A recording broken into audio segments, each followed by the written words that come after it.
Oi pessoal, tudo bem? Meu nome é Daniel, sou monitor de vocês de F429 e hoje eu gostaria de passar para vocês algumas ideias de plots, como fazer plots básicos, usando a biblioteca Matplotlib, tá bom? Então vamos lá então. A gente vai fazer basicamente três tipos de plots. Um plot de scatter, que são pontos no plot, um plot de barras, um gráfico de barras, e finalmente subplots, ou seja, vários plots juntos numa mesma imagem, certo? Beleza, então a gente importou já as nossas bibliotecas que a gente gosta de usar.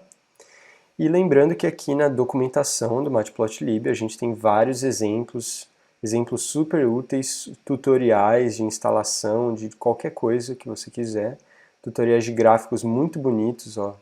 Por exemplo, esse daqui de imagens de ressonância magnética, mapas de calor, histogramas, que nada mais é do que um gráfico de barras e tudo mais, certo? Beleza, então. Então vamos mostrar como que eu faço então esse gráfico de scatter. Então vamos lá. Vamos criar os nossos valores de x. Vamos dizer que x é NumPy arrange de 5, por exemplo. Então o que ele vai fazer? Vai criar um vetor de 5 entradas que vai de 0 até 4, certo? Que ele é um NumPy array, beleza?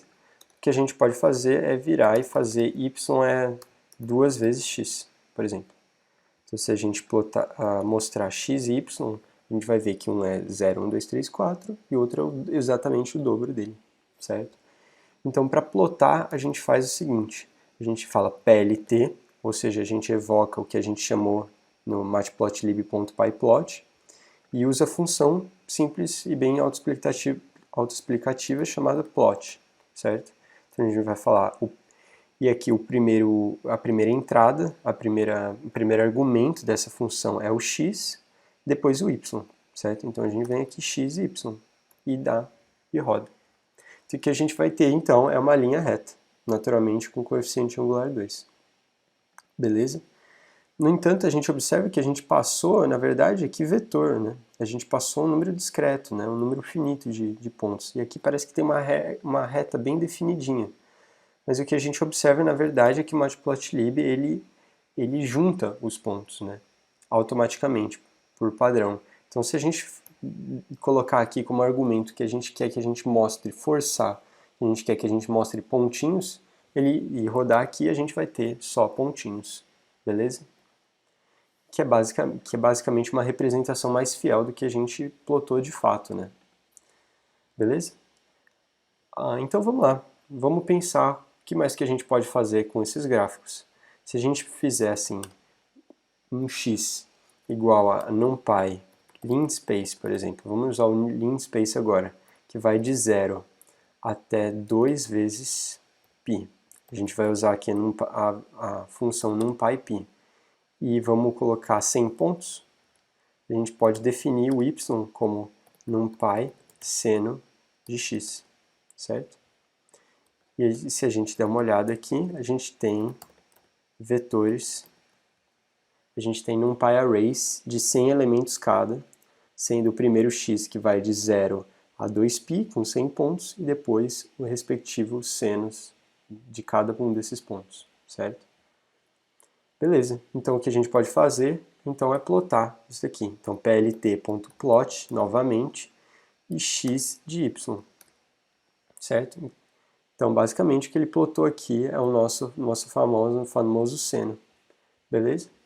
Novamente, se a gente quiser ver os pontos que a gente de fato plotou, a gente coloca esse pontinho e a gente tem um conjunto de pontos, certo? Beleza? O que a gente pode fazer também é adicionar um título. Então, a gente pode usar a função bem autoexplicativa também chamada título. E a gente pode falar a função seno, certo? Então, vai aparecer em cima a função seno, certo? A gente tem argumentos size, um argumento de tamanho. A gente pode deixar 10 aqui, por exemplo. Ou pode colocar 20, que vai ficar gigante. E a gente pode colocar legenda, a gente pode designar as legendas as labels dos eixos. Então, a gente pode falar plt xlabel e colocar x aqui, por exemplo. Então, vai aparecer aqui em x. Poderia ser tempo, certo? E a gente pode fazer a mesma coisa escrevendo ylabel, beleza? Certo? Aí agora eu queria falar de uma coisa interessante que a gente poderia fazer, de passar essa função de plot dentro de um laço for. Então vamos lá, vamos fazer um laço for i in range de 5, certo? Então o i vai iterar 5 vezes de 0 até 4, beleza? E a gente pode fazer um plot aqui, certo? E se a gente, para cada vez que a gente iterar, a gente mudar o valor de y? Ou seja, a gente vai ter y igual a numpy seno de x mais um argumento de fase. Então vamos colocar, por exemplo, 0,1 vezes i. E se a gente plotar isso, vamos ver o que acontece. A gente tem uma coisa muito doida aqui. Ou seja, a gente fez, para cada laço que ele rodou, a gente plotou, e para cada plot que a gente fez, a gente mudou um pouco a fase, mais especificamente em 0,1. Então a gente tem esse formato bem curioso. E se a gente rodar 20 vezes, fica uma doideira. Beleza? Beleza, então vamos para o nosso gráfico de barras. Como que a gente define o gráfico de barras? Mesma história. X, a gente pode fazer numpy arrange de 5, então vai criar um array de 5. Y a gente pode colocar números aleatórios, random de 5, certo? Então, para fazer o plot de barras, a gente pode fazer plt.bar, não plot, e falar xy, certo? Então, o que a gente vai ter, então, no x a gente vai ter 0, 1, 2, 3, 4, e no y a gente vai ter esses valores aleatórios, que são as alturas das nossas barras. Se a gente der uma olhada em y, ele varia para cada vez que a gente rodar, porque são números puramente aleatórios. Beleza? Então, basicamente, essa é a estrutura. É a mesma ideia, só que ao invés de falar plot, a gente coloca bar. Beleza? Aí, finalmente, vamos dar uma olhada aqui nos subplots. Beleza? A ideia dos subplots é você conseguir plotar plots gráficos juntos, né, numa mesma figura. Beleza?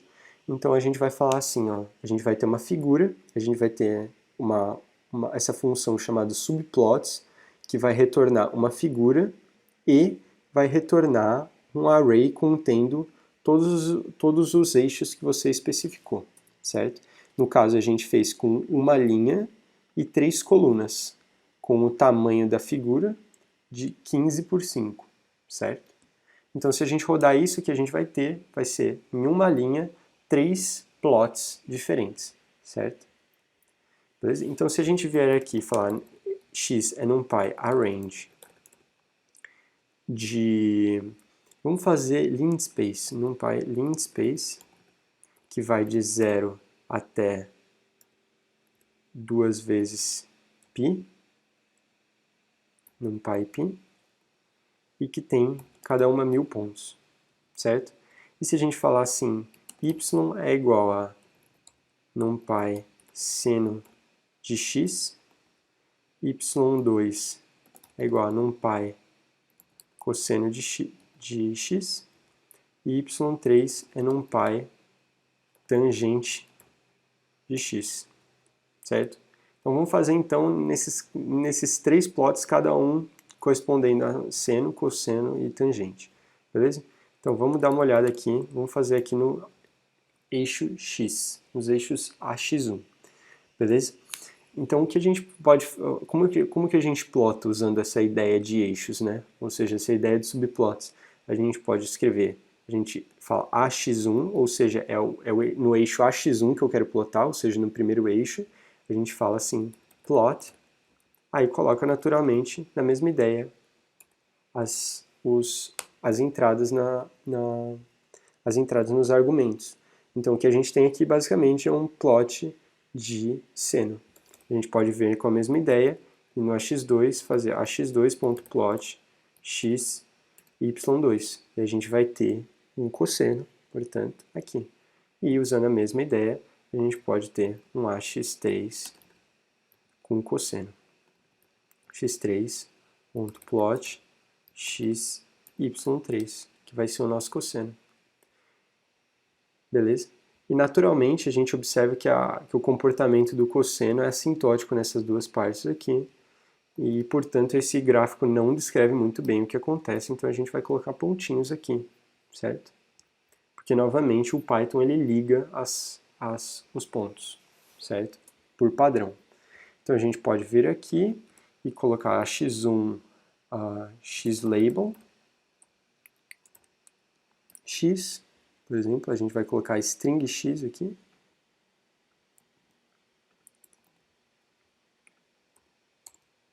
Isso a gente vai fazer para todos, certo? Então a x2 aqui, então a gente vai ter agora em todos.